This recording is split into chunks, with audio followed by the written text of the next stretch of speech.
Ваня Петкова. Ваня не е тук, тя е някъде горе и ни гледа. Започва, отварям така.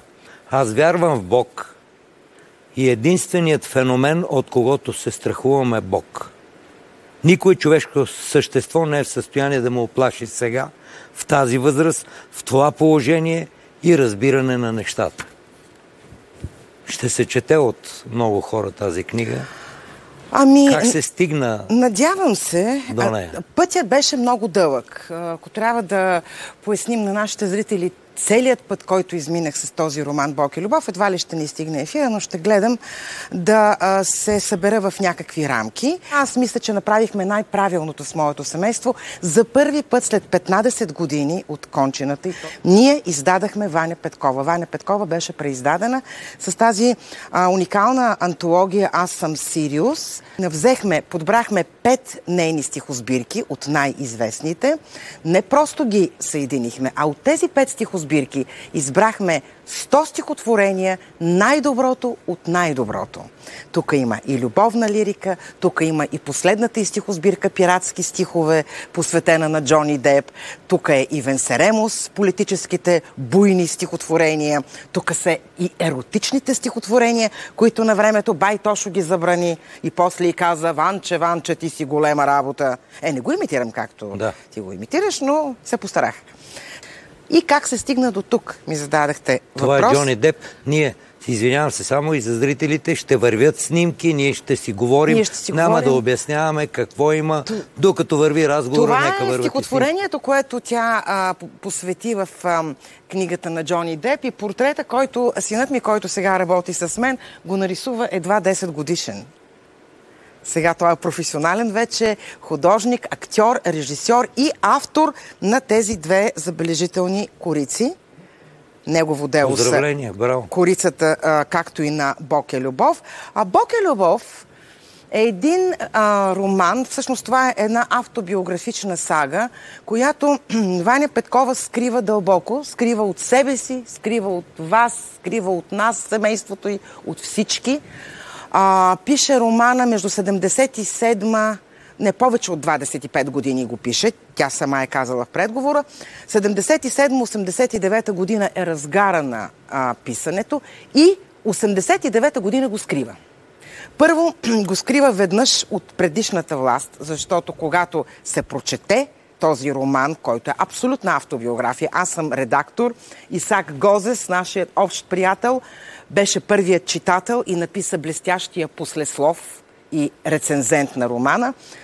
Когато се прочете романа, ще се разбере, всъщност зрителите и читателите сами ще си отговорят на въпроса, защо тя го скрива. Страх от предишната власт. За такива думи, каквито има в този роман, се отиваше в Белене.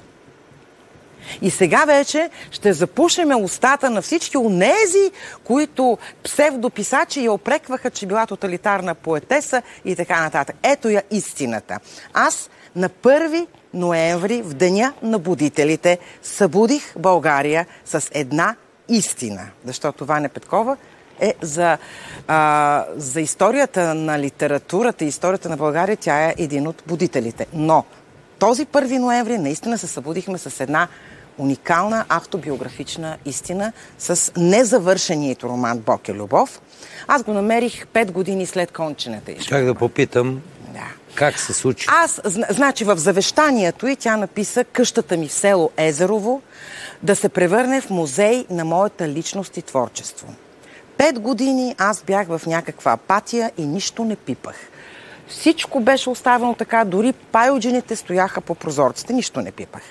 След 5 години аз реших да започвам изпълнението на това завещание и да превърнем вече къщата в село Езерово, където всички уважаеми зрители и включително и вие сте добре дошли. Къщата е превърната наистина в музей. Аз дойдох за предаването оттам. Минах 207 км, за да вляза в ефир. Аз благодаря. Това е част от музея. Няма да коментирам снимките, продължаваме разговора. Ми е по-интересен. Започнах да подреждам и в един стар съндък, който изключителна част от нашата семейна история. С този съндък моят прадядо Иван емигрира от Русия по време на Червената революция 1918 година. той с неговата съпруга, графиня Анастасия, която е била от Полтава, а дядо ми е бил от Ростов на Дон, взимат 2 съндъка, семейната икона и емигрират в България. Установяват се по незнайни причини в Велико Търново, след което се местят в София. Та в този съндък на моят прадядо Иван, на дъното на съндъка, аз намирам една зелена папка. В тази зелена папка намерих ръкописа. До зелената папка беше отделна тетрадка. Те са в музей, затова не ги донесах в ефир. Бързах да не закъснея. В другата отделна тетрадка пишеше предговора към романа и тя го е нарекла Черният дневник. Всъщност ти точно това зачете. Черният дневник е нейният предговор към романа. Така започва романа с предговора Черният дневник El Diario Negro. На испански го е кръстила. Също не знаем и никога няма да разберем защо.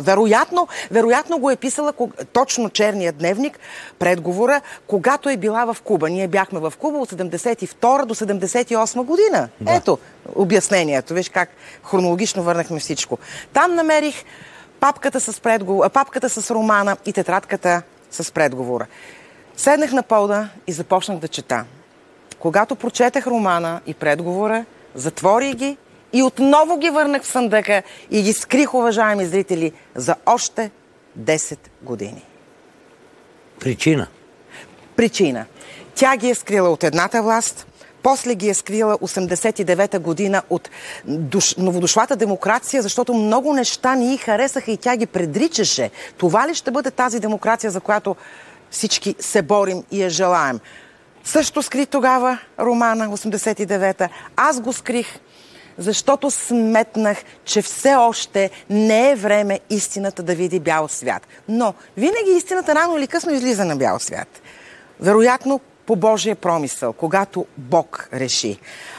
Вероятно тази година, в която ние отбелязахме изключително подобаващо 80-та годишнина от нейното рождение, беше времето романа да излезе и случайно или не знам, всичко е някаква, как да кажа, неописуема за мен закономерност, но книгата излезе и видя бял свят. Бог е любов, житие на една свята грешница в деня на будителите. На 1 ноември книгата беше вече в ръцете ми и в ръцете на вече нашите читатели. Интересното е, че точно на 1 ноември в Деня на будителите, Съюзът на българските писатели официално на тяхното годишно събрание официално учредиха Национална литературна награда за поезия Ваня Петкова, която ще се дава всяка година на нейния рожден ден. Ще има конкурсни правила, които в последствие ще ги разберем.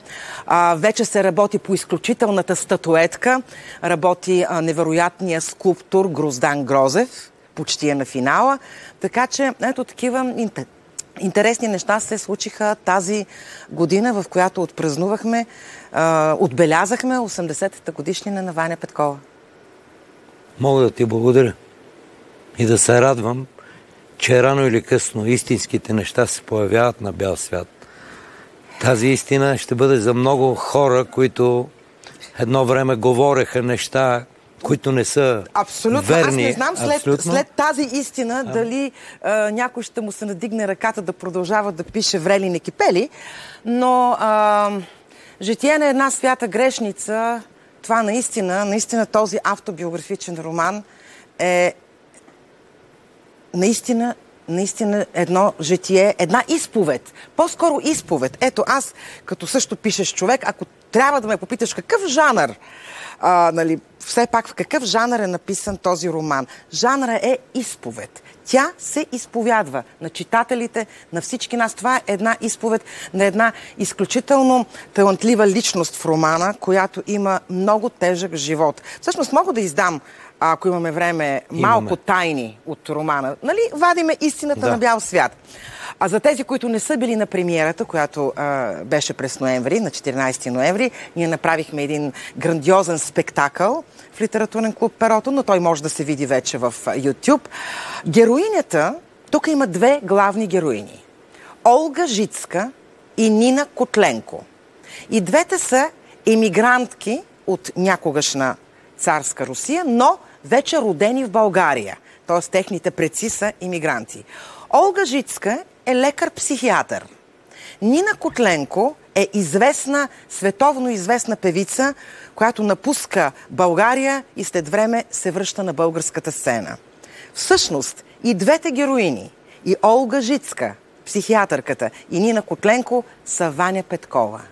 Тя по изключително майсторски начин с нейното талантливо перо инжектира своето ДНК и в двете. Дали двете героини ще се съберат? Кога двете героини се вливат в една? Това вече оставам на нашите читатели. Ще те помоля, преди да кажа благодаря ти и до скоро, да ми надпишеш книгата и пишейки можеш.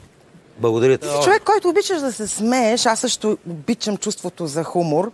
Казваме, че дилемата всички знаем, че светът е оцелял, защото се е смял. Аз ще напиша следното. На шкумбата. Светът ще оцелее, ако живеем в любов, защото Бог е любов.